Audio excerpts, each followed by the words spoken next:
Bien, tenemos el ejercicio 21.23 de Szymanski que dice: se colocan 4 cargas eléctricas idénticas en las esquinas de un cuadrado cuyo lado es L, y en un diagrama de cuerpo libre hay que demostrar todas las fuerzas que actúan sobre una de las cargas y luego encontrar la magnitud y la dirección de la fuerza total ejercida sobre una carga por las otras 3 cargas. Sí, se escucha complicado. Simplemente vamos a resolver y a dibujar primero. Si vamos a dibujar, tenemos una distribución en la forma de un cuadrado donde, donde hay 4 cargas idénticas, donde hay 4 cargas idénticas separadas a una distancia L, ¿no? De Q1 a Q3 hay una distancia L, de Q1 a Q2 hay una distancia L, de Q2 a Q4 hay una distancia L, de Q3 a Q4 hay una distancia L, ¿sí? Ahora vamos a centrarnos nosotros, como nos dice, sobre cualquiera de las cargas. Hay que demostrar primero el diagrama de cuerpo libre, que actúan todas las fuerzas sobre cualquiera de las cargas. Vamos a centrarnos en la carga 2, ¿sí? En la carga 2 vamos a centrarnos. Si todas son, por ejemplo, en este caso vamos a decir negativas, ¿sí? O pueden ser positivas, pero todas, ¿sí? Tienen que ser igual, de signo igual las 4. Si tienen el signo igual, las fuerzas eléctricas, por ejemplo, que actúa de la carga 4 a la carga 2 va a ser de repulsión o de alejamiento. Por lo tanto, tendremos una fuerza que apunta hacia arriba en dirección J, pongámosle en este caso, ¿no es cierto?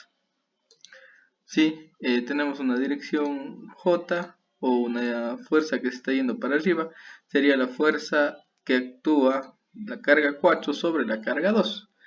Ahora, si vamos a ver la carga 3 sobre la carga 2, hay una fuerza igual de repulsión, pero no para arriba, sino lateral, ¿no es cierto? La línea que tenemos de la fuerza va a ser lateral, lo cual nos indica que tenemos que después descomponer en una fuerza tanto para arriba como una fuerza tanto para la derecha. No se puede sumar una fuerza diagonal, se tiene que descomponer tanto en Y como en X, que ya haremos después esa situación. Por lo tanto, tengamos en cuenta cómo sería la gráfica más o menos de las fuerzas que actúan sobre la carga 2.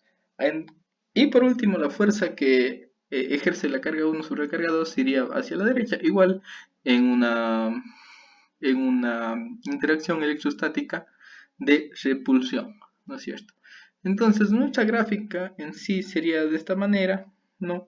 Podemos incluso añadir aquí una fuerza F32 en y acá una fuerza F32 en X, ¿no?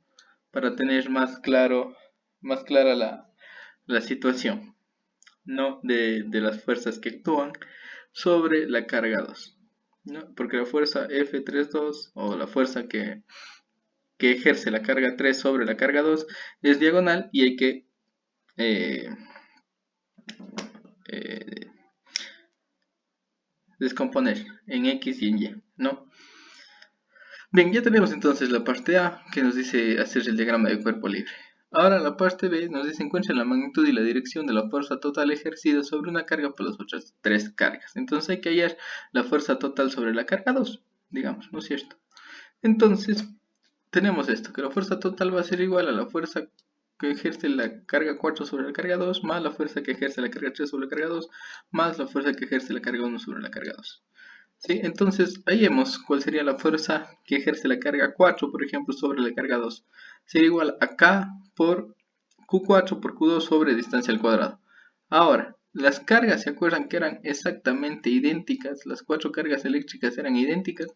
Por lo tanto, nosotros podemos decir K por Q al cuadrado, porque son iguales, sobre L al cuadrado, que L sería la distancia, ¿no? Entre 4 y 2. Entre 4 y 2, de aquí a acá, hay una distancia L, por eso es L al cuadrado. ¿Sí? Y si se fijan, la misma situación va a pasar en la fuerza que ejerce la carga 1 sobre la carga 2, porque están igual separadas por L, ¿sí? Por L y las dos son iguales. Por lo tanto, la fuerza que ejerce la carga 1 sobre la carga 2 va a ser va a ser K por Q al cuadrado sobre L al cuadrado. Ya tenemos estas dos fuerzas, esta de aquí y esta de acá, ¿sí? Que son exactamente esta de aquí y esta de acá. Lo complicado del ejercicio es la fuerza que ejerce la carga 3 sobre la carga 2, ¿no? ¿Por qué? Porque tenemos de nuevo la fórmula, la fuerza que ejerce la carga 3 sobre la carga 2 es igual a K por Q3 por Q2 sobre la distancia al cuadrado. Ahora, lo que hace atractivo este ejercicio es la distancia entre Q3 y Q2, que ya no es L. Si se fijan, la distancia que separa entre los dos es esta línea de aquí, esta azul, esta diagonal, que podemos representarle de una forma de un triángulo rectángulo para poder hallar cuál es la distancia en sí de la línea diagonal, ¿no? Entonces tenemos un triángulo rectángulo donde los dos lados son L y L y hallaremos con Pitágoras cuál sería la hipotenusa o en este caso la distancia que separa Q3 y Q2. En este caso sería la raíz cuadrada de L al cuadrado más L al cuadrado sería igual a la raíz cuadrada de 2 por L al cuadrado. Esa ha sido la distancia que separa Q3 de Q2.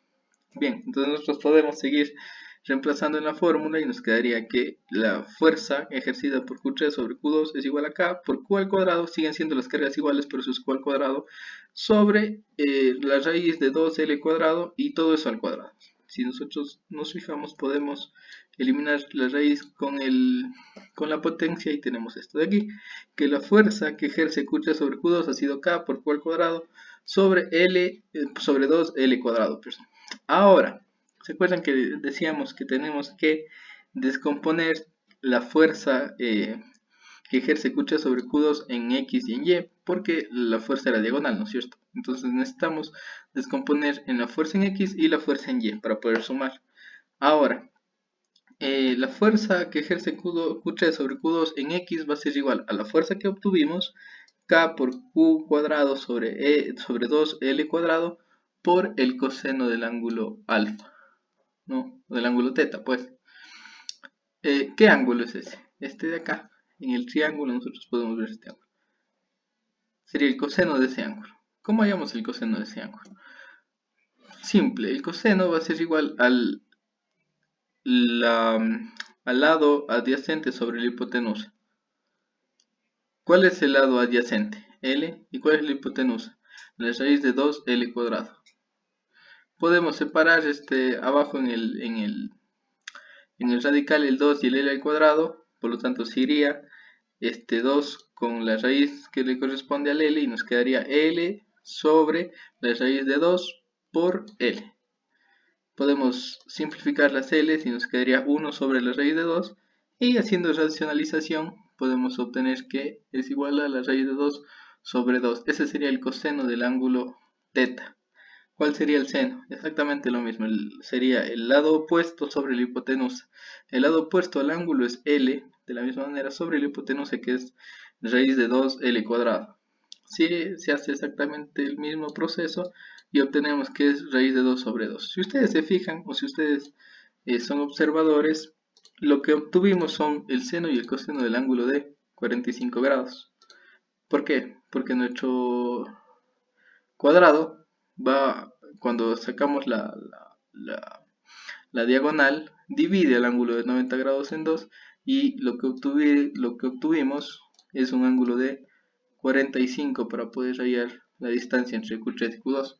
Por eso cuando hallamos los cosenos, el seno y el coseno, hallamos también el seno y el coseno del ángulo de 45 grados, que es raíz de 2 sobre 2. Bien, solo por detalle, ¿no? Entonces nos quedaría que la fuerza que ejerce Q3 sobre Q2 en X es igual a la fuerza que hallamos por raíz de 2 sobre 2 y la fuerza que ejerce Q3 sobre Q2 en Y es igual a la fuerza que hallamos por raíz de 2 sobre 2. En este caso coincide el seno y el coseno, por eso son iguales. Ustedes saben que en X sería coseno, aquí este sería coseno y este sería el seno en Y, ¿no? Bien, por último nos queda solo sumar, que la fuerza total era la suma de todas las fuerzas, por lo tanto en Y o en X y en J vamos a hacer separados. En X va a ser la fuerza 1, la fuerza que la carga 1 ejerce sobre la carga 2, más la fuerza que ejerce la carga 3 sobre la carga 2 en X. Entonces tenemos esta sumatoria, podemos hacer un poco de álgebra, este 2 multiplicar por este 2 y nos queda 4L cuadrado. Y por último tuviésemos esto de aquí, ¿no? Toda esta expresión toda esta expresión en Y. toda esta expresión en I, y pasa exactamente lo mismo en J. En J tuviésemos en cambio la fuerza que ejerce la carga 4 sobre la carga 2 más la fuerza que ejerce la carga 3 sobre la carga 2 en Y. Sería en dirección J, ¿no?